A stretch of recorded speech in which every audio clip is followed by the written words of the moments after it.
সবসময় একজন করে ছুটিতে থাকে, মাসে 8 দিন করে তারা দুবার করে যায়, 4 দিন করে 4 দিন করে, তো ওটা টোটালি 8 দিন করে, কিন্তু অ্যাকচুয়ালি ওই 30 দিনই একজন করে অ্যাবসেন্ট থাকে, দুজন করে থাকে।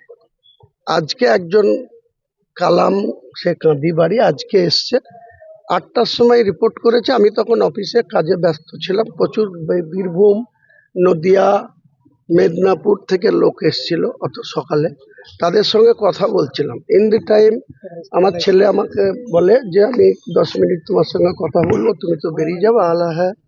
তারপরে ও আমার ঘরে ঢুকেছে, আমি আর আমার ছেলে ছিলাম। ইন দি টাইম এই জুম্মা খান, এই জঙ্গিপুরে বাড়ি, প্রতি মাসে 8 দিন করে বাড়ি যায়।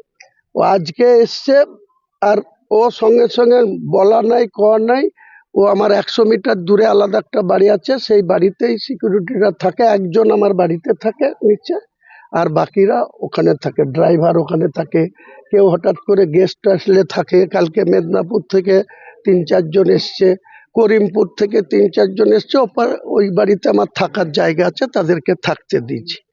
ও উইদাউট পারমিশনে আমার ঘরে ঢুকে গেছে। ঢুকে ও বলছে যে স্যার বাড়ি যাবো। আল্লাহ, আজকে বাড়ি যাওয়া হবে না, বাইরে যাও। যেই বলেছে, কেন স্যার আমি বাড়ি যাব না, মানে অধিকারে হয়ে গেছে আর কি। একটা সিকিউরিটির ডিউটি করছে, আমি বলছি বাইরে যাও, আমি আমার ছেলের সঙ্গে কথা বলছি, ও তেড়ে যেন আমাকে চেঞ্জ করছে, কেন বাড়ি যাব না। আমি এই ভদ্রভাবে বলছি তুমি বাইরে যাও। তারপরেও সে শুনতে চাইছে না, তখন একটা ধাক্কা দিয়ে তাকে বের করে দেওয়া হয়েছে। তারপরে সে এখানে এসে কমপ্লেন করেছে। আধিকারিকরা যেটা ভালো বুঝবে করবে। আমার ছেলেকে নিয়ে এসছে, ছেলেকে তার বিরুদ্ধে যা করবে, আমার বিরুদ্ধেও যদি কিছু হয়, আমি আইনের দ্বারা সেটা, দীর্ঘদিন সিপিএম এর মোকাবেলা করে এসছি, আজকে আবার শাসক দলের বিরুদ্ধে গেছি। এসব ছোটখাটো হবে, এসব আমার অভ্যস্ত আছে 43 বছরের রাজনীতিতে। এসব আমি ভয়ও পাই না, কাউকে ভয় দেখাতেও চাই না, আমি কোনো ভয়ও পাই না। হুমায়ুনের ছেলেকে তো এখনো পুলিশ আটক বলছে, ও কি অ্যারেস্ট করবে বা এরকম কিছু কি আপনি সেটা পুলিশের, আপনি ওয়েট করুন, কিছুক্ষণ পরে জানতে পারবেন যে কেস একটা হচ্ছে এবং সেটা বেলেবল সেকশন।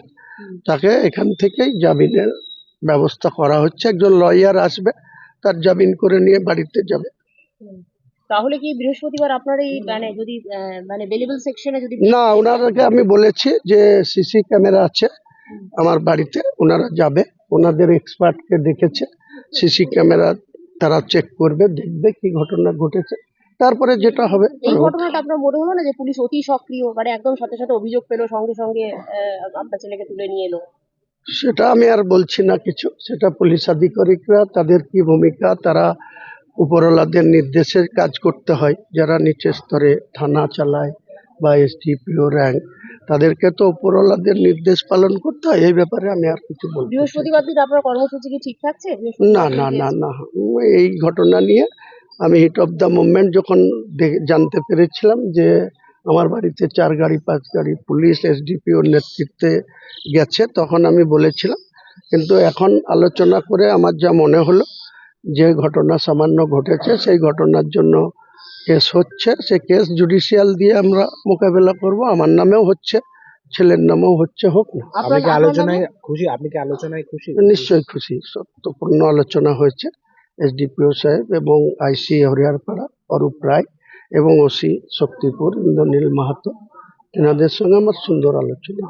আপনার বিরুদ্ধে কি কোনো কিছু? হ্যাঁ, অভিযোগ তো আমার বাপ ছেলের দুজনের বিরুদ্ধেই করেছে।